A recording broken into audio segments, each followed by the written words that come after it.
The Night Stalker. En junio de 1984, aparece la primera de lo que serían varias víctimas. Una mujer llamada Jenny Binko había sido brutalmente apuñalada en diversas partes del cuerpo mientras dormía.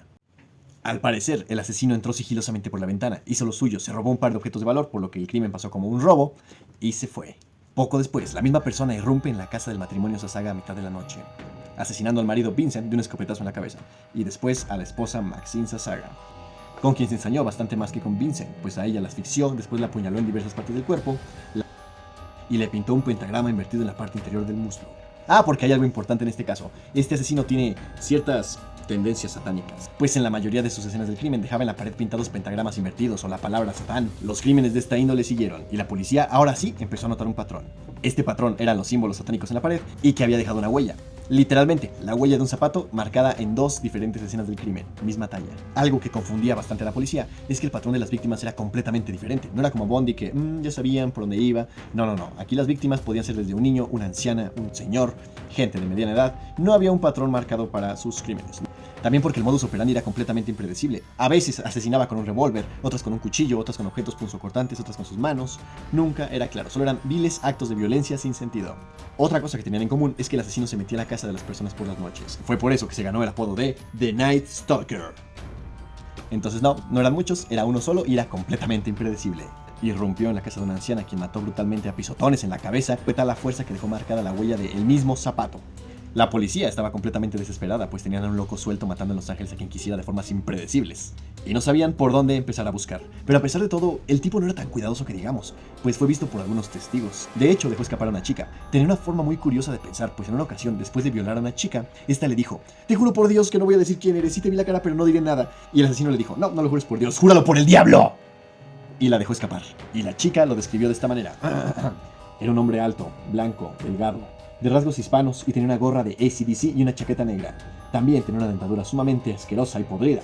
Bien, la policía ya más o menos tenía una idea de qué estaba buscando. Aunque el caso se siguió complicando, pues el tipo no mataba en la misma zona.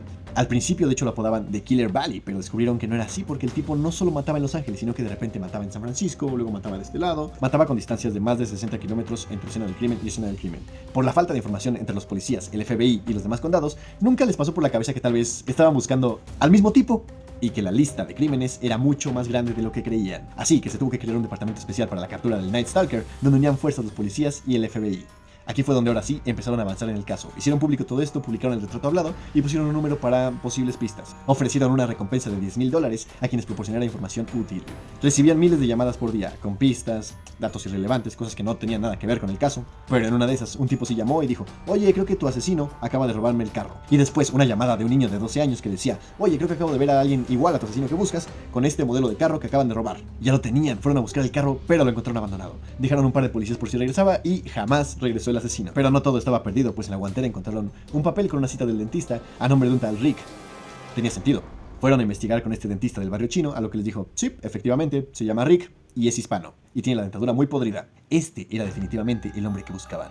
A lo que los policías dijeron: ok, según sus radiografías, que ya checamos con más dentistas, esta muela le va a empezar a doler en poco tiempo. Vamos a dejar un par de policías aquí afuera por si llega a regresar, que es lo más obvio.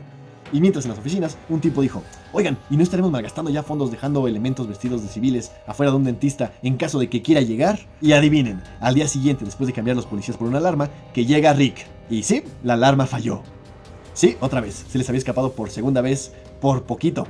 Ah, y mientras esto pasaba, él seguía matando gente. De hecho, ya mataba demasiado, ya mataba con mucha frecuencia. Se cimbró el caos en Los Ángeles y la gente ya tenía miedo de salir por las noches o dejar la puerta abierta. Ya había un pánico masivo por el Night Stalker. De hecho, esto tuvo algo que ver con lo que vino unos años después, que se conoció como el pánico satánico, pero eso es tema para otro video. Sabían que era latino, pero eso no ayudaba mucho, pues un gran porcentaje de la población de ese entonces en ese lugar era latina. Sabían el modelo de zapatos que utilizaba y el revólver que tenía. Información que fue ocultada de los medios por si el tipo veía las noticias, no supiera que eso que tenía era lo único que lo podía incriminar.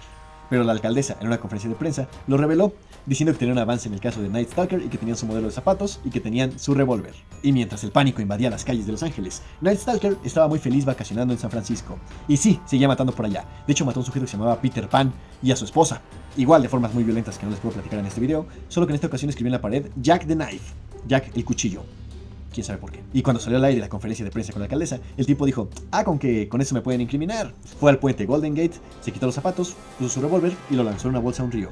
No había pruebas. Pero, a poco más de un año de haber comenzado estos crímenes, sí, apenas llevaba un año matando, un sujeto marca y dice, oye, creo que tengo el collar de una de las víctimas. De hecho, me lo vendió un amigo. Y este amigo dice que se lo regaló un amigo. La policía va a investigar con este segundo amigo, que era latino, y le dicen, oye, ¿de dónde sacaste ese collar?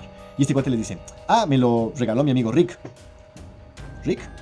¿Nos lo puedes describir? Sí, claro, es un tipo alto, blanco, rasgos latinos, una sonrisa muy fea. Y la policía dijo, es la persona que buscamos, danos el nombre completo porque puede ser que tu amigo sea un potencial asesino en serie. Y el tipo dijo, tal vez sí es un asesino en serie porque habla mucho sobre matar parejas mientras duermen con revólveres. Pero no les voy a dar el nombre. Así que la policía lo golpeó y le sacaron el nombre. Y el tipo les dijo, ok, se llama Richard Ramírez. Listo, tenían el nombre, buscaron el expediente y efectivamente ya lo habían detenido antes, por posesión de marihuana y robo de autos. Ya tenían nombre y fotos. Al otro día en los periódicos en la primera plana publican Night Stalker, Richard Ramírez. Por favor, si lo ve, denúncielo, es un asesino peligroso, peligrosísimo de hecho. Mientras esto pasaba, Richard venía de comprar un toquecín.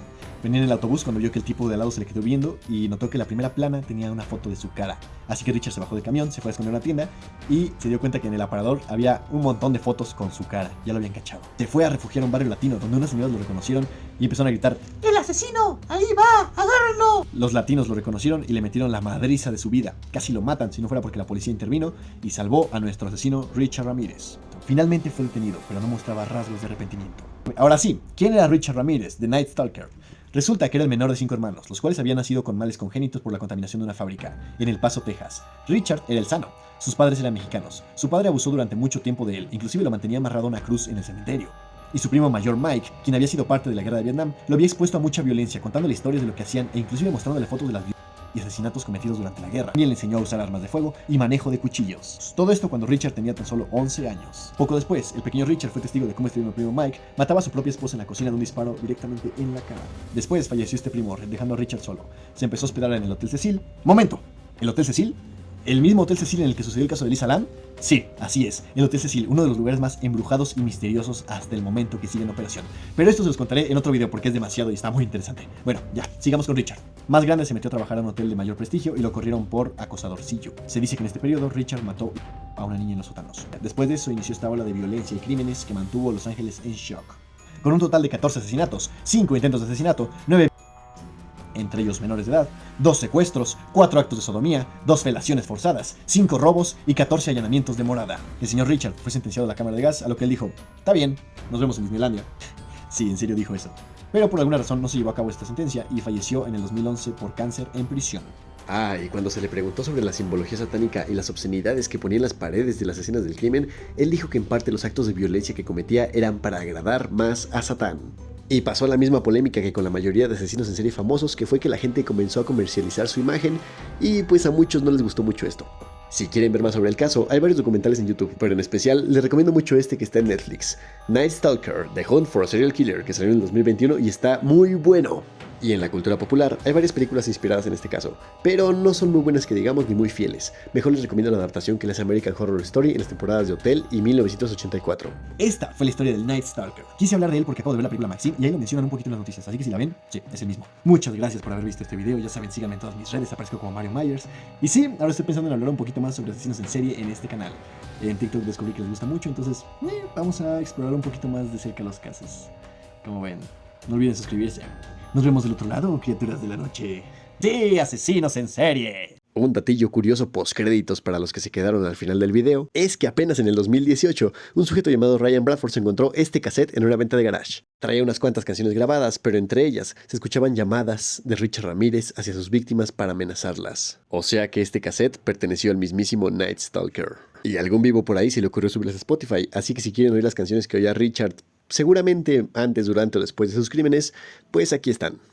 Ahora sí, bye.